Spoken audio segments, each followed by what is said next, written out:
Well, I think firstly it's important to contextualize Grenfell as a tragedy of regulatory bodies that were penetrated by captains of industry.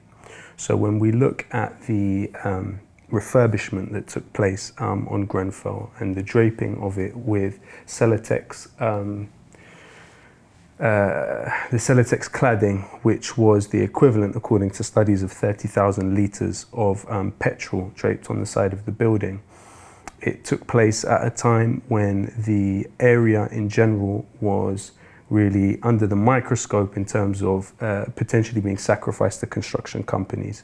It's not a process which is unique to the area, but it is a process which is particularly vicious in that specific area. You're talking about a neighborhood which exists on the doorstep of global capital, a neighborhood that exists within a stone's throw of Roman Abramovich's £125 million mansion. So what that means is that you have this attempt to extend global capital and encroach upon the social housing within the area.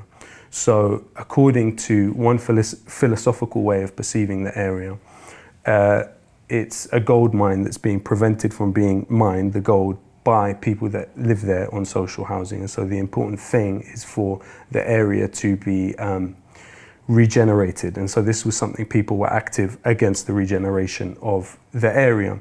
However, the refurbishment, we believed at the time, was going to keep Grenfell safe from the regeneration. And so the way we perceived it is that all of the rest of the homes were under threat, but Grenfell wasn't.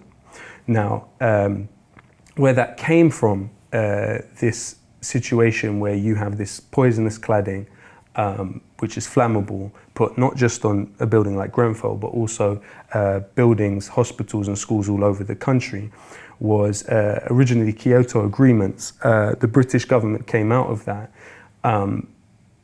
committing to lowering their carbon emissions.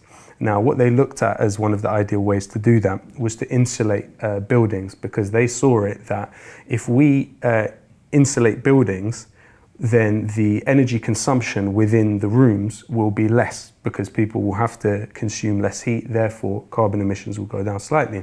So what that meant was, at that point, that you had companies like Celotex, who are a subsidiary of Saint-Gobain, which is a massive French construction company.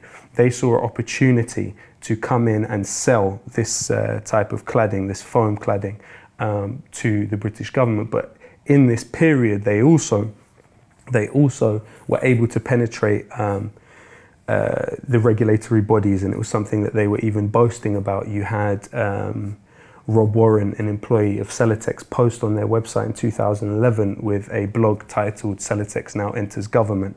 And in the exact quote from the post, which was taken down, Celotex is now shaping building regulations in this country to maximize profits for our company.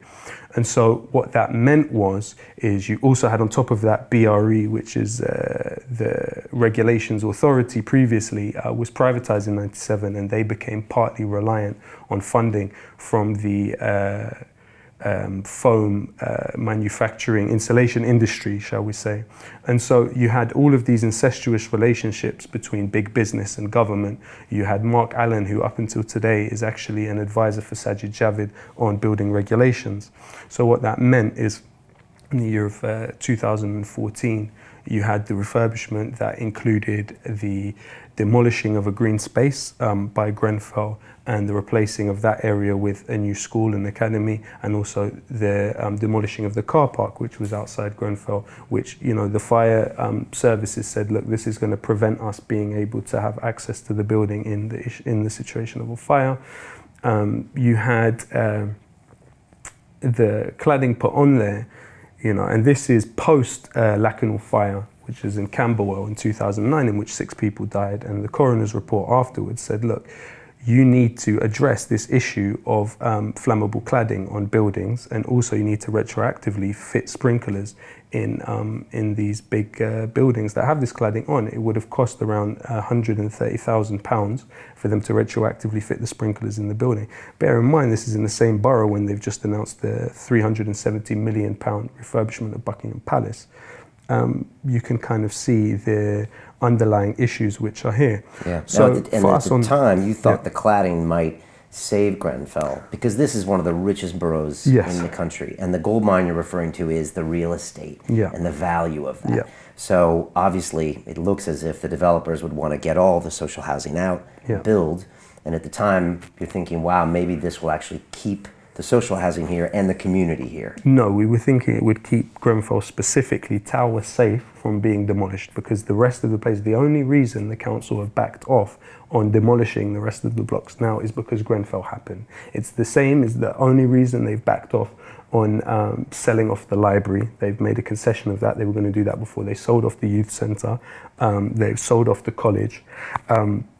The only reason they've done a few concessions, which are only temporary, and that's quite important that people are aware of that this situation is something that's going to come up again and again and again, but what will be different is whether the community has the visibility that we've had for the last 6-7 months. Okay. So the point is that on that night, I looked out the window around 1:30 a.m. and saw that the building was on fire, and the fire was spreading in an unnaturally fast way, and went down onto the street. And none of us really slept properly for the next few days. We had bits of the cladding in our hair. The smell was everywhere, and death was and is ubiquitous actually in the area now from that day onwards.